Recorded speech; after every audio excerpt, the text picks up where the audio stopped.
খবর দিনভরের শুরুতেই আমাদেরকে হাইকোর্টের দিকে নজর রাখতেই হচ্ছে, কারণ হাইকোর্টের সামনে গায়ে আগুন দেওয়ার চেষ্টা, গায়ে কেরোসিন ঢেলে আগুন দেওয়ার চেষ্টা দুই মহিলার।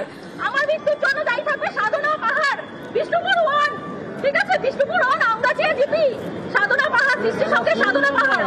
আমার মৃত্যুর জন্য দায়ী থাকবে, আমার মৃত্যুর জন্য দায়ী থাকবে ইয়ারো বৈজয়ন্তী কবিরাজ, আমার মৃত্যুর জন্য দায়ী থাকবে ডেপুটি ক্রেডিট ডিআরডিসি, আমার মৃত্যুর জন্য দায়ী থাকবে ইলেকশন কমিশন কোঅপারেটিভ।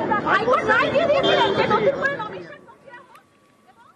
আমরা শুনলাম সেই মহিলা, তিনি বলছেন তিনি গায়ে আগুন দেওয়ার চেষ্টা করেছেন, গায়ে কেরোসিন ঢেলে আগুন দেওয়ার চেষ্টা করেন। তবে স্বস্তির খবর যে পুলিশের তৎপরতায় প্রাণে বাঁচেন দুই মহিলা। প্রতিনিধি রৌনক আমাদের সঙ্গে রয়েছেন। রৌনক, প্রথমেই এই দুই মহিলার পরিচয় সম্পর্কে জানতে চাইব এবং কেন এভাবে তারা আত্মহত্যা করার চেষ্টা করলেন।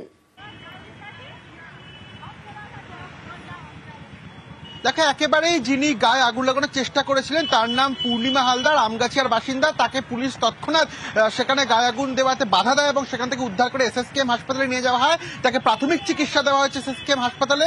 মূলত সূত্র মারফত জানা যাচ্ছে যে আমগাছিয়ার একটি কোঅপারেটিভে তারা টাকা জমাতেন এবং মোটা সুদের আশায় তারা টাকা জমাতেন। পরবর্তীতে সেই কোঅপারেটিভ থেকে এই পূর্ণিমা হালদার এবং আরো একজনের নাম বাদ যায়, এরকম বেশ কিছু জনের নাম বাদ যায় এবং কেন তাদের নাম বাদ গেল সেই বিষয়টি এখনো কিন্তু বিচারাধীন রয়েছে। ডিভিশন বেঞ্চের নির্দেশে পুনরায় কোঅপারেটিভের তালিকা প্রকাশেরও নির্দেশ দেয় বিচারপতি, কিন্তু তারপরেও কোনোভাবে সেই তালিকা প্রকাশ করা হয়নি। যেই তো তারা টাকা জমিয়েছিলেন সেই টাকা তারা ফেরত পাচ্ছিলেন না। এই বিষয়কে সামনে রেখেই তারা হাইকোর্টের গেটের সামনে 10:30 থেকে 11টা নাগাদ প্রথমে আসেন। বেশ কিছু নথি তারা সেখানে পুড়িয়ে দেন এবং তারপরে এই পূর্ণিমা হালদার নিজের গায়ে কেরোসিন তেল ঢালেন এবং আগুন জ্বালানোর চেষ্টা করে, কিন্তু সেখানে কর্তব্যরত পুলিশ কর্মীরা ছিলেন, তাকে বাধা দেন এবং তৎক্ষণাৎ তাকে উদ্ধার করে এসএসকেএম হাসপাতালে নিয়ে যাওয়া হয়। প্রাথমিক চিকিৎসা করা এসএসকেএম হাসপাতালে। ইতিমধ্যে এসএসকেএম হাসপাতালে ডিসি সেন্ট্রাল তিনি নিজে গেছেন এবং আদতে আত্মহত্যার পেছনে প্রকৃত কারণ কি গোটা বিষয়টি কিন্তু ইতিমধ্যে পুলিশ খতিয়ে দেখছে। বেশ,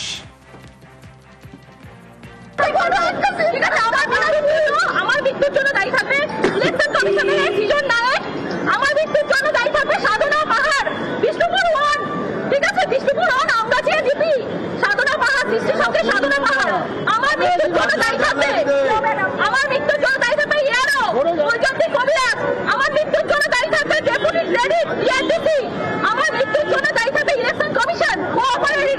হাইকোর্ট রায় দিয়ে দিয়েছিলেন যে নতুন করে নমিনেশন প্রক্রিয়া হোক এবং নতুন করে নমিনেশন প্রক্রিয়া হোক। ইয়ারো আছেন, ইয়ারো ম্যাডাম যিনি আছেন উনি কিন্তু ডিক্লারেশন দিয়ে দিয়েছেন ওনার হাজব্যান্ডের অসুস্থতার জন্য উনি কিন্তু নমিনেশন প্রক্রিয়াটাই ভালো করে করতে পারেননি।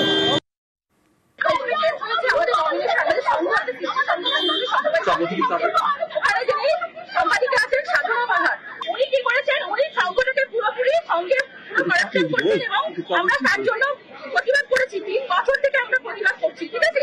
ইলেকশন শুরু হলো, ইলেকশন শুরু হওয়াতে ইলেকশন